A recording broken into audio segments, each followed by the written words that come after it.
Sir எங்கேயாவது கண்டமா sir ஓடுனவனை விட்டுட்டு காப்பாற்ற ஓடியா இருந்தவங்களை போட்டு பிராண்டுறோம் சார். இப்போ ஓடினவன் யார்?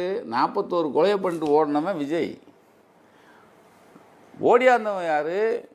செந்தில் பாலாஜிலேருந்து விஜயபாஸ்கர்லேருந்து எல்லாரும் ஓடியாராங்க, பதறி போய் வராங்க.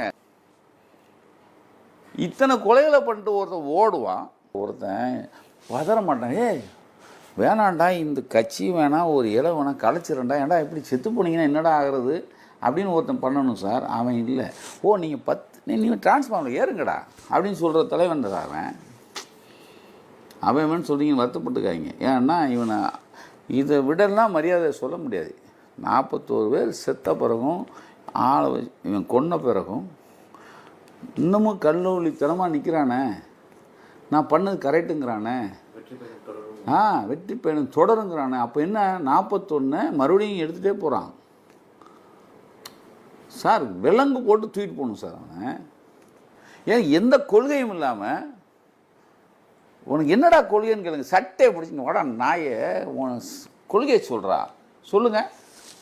10 ரூபா வேணுமா, வெங்காயம் வேணும். டேய் இப்போ விஜய் 41 கொலை பண்ணிட்டான் ரைட்டா. அதை செந்தில் பாலாஜி வந்ததுனால 41ஓட நிறுத்தப்பட்டுச்சு.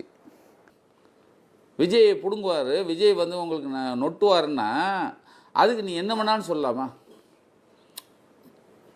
சார்? மக்கள்கிட்ட தீயாக போகிற விஷயம் இது. விளையாட்டு கிடையாது. எதில் விளையாடணும் எதில் விளையாடக்கூடாதுன்னு ஒரு இது இருக்கா இல்லையா? சின்ன பையங்க அந்த ஆள் யாரோ ஒரு கூட்டத்தை காரணம் அப்பாவி பொதுமக்கள் உயிர் போயிடுச்சே, கொண்டுட்டாங்க சார். கொலை சார் அது. விஜய்ங்கிறவனால கூட்டத்தை காட்டணுங்கிறதுக்காக இன்னைக்கு 41 பேர் குழந்தைங்க, 9 குழந்தைங்க. அது சார் இவ்வளவும் நம்ம பதறீங்க, நீங்களே பதறீங்களே. இவ்வளவும் தெரிஞ்சுட்டு அவனுக்கு வக்காலத்து வாங்குறாங்களா சார்? அவங்கள எதால் அடிக்கிறது சார்? இவனுக்கு சப்போர்ட் பண்ணுறவன் இருக்கான்ல. நான் தான் சொன்னேன், அங்கே ஒரு 10,000 செருப்பு கிடக்கும். அதில் போய் நானே காரில் போய் அங்கே இருக்கிற அந்த அக்கா, பாதுகாப்பில் ஒரு அக்கா இருக்குது, போலீஸ்கார அக்கா, ஒரு செருப்பை வாங்கிட்டு வந்து யார் அந்த அம்மாட்ட போய் ஒம்படியாக ஒரு செருப்பை கொடுக்கா, கடனாக கொடு, இவங்கள பூரா பிக்கெட். இந்தியாவிலே இப்படி ஒருத்தன் பொறுப்பு எடுக்காமல் ஒருத்தன் பருப்பு மாதிரி ஓடினவுடனே இங்கே தான் சார் பார்க்குறோம்.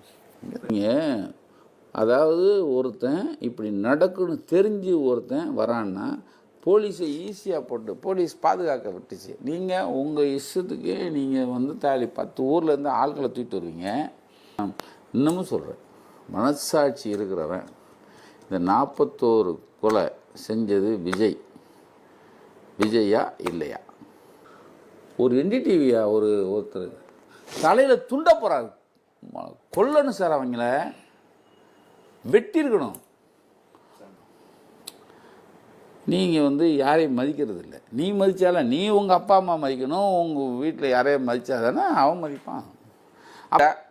ஒரு பெரிய இன்னொருத்தர் இருக்கானே ஆதவ் அர்ஜுனா, அவன் ஒரு ட்விட்டு போகிறான் சார். இதுக்காகவே சார் மொத்த வேறையும் பிடிச்சி உள்ளே லாடம் கட்டணும் சார். அவங்கள உள்ளே போட்டு அவன் போட்டிங்களா புரட்சி வெடிக்கும் வெங்காயம் வெடிக்குங்கிறான்.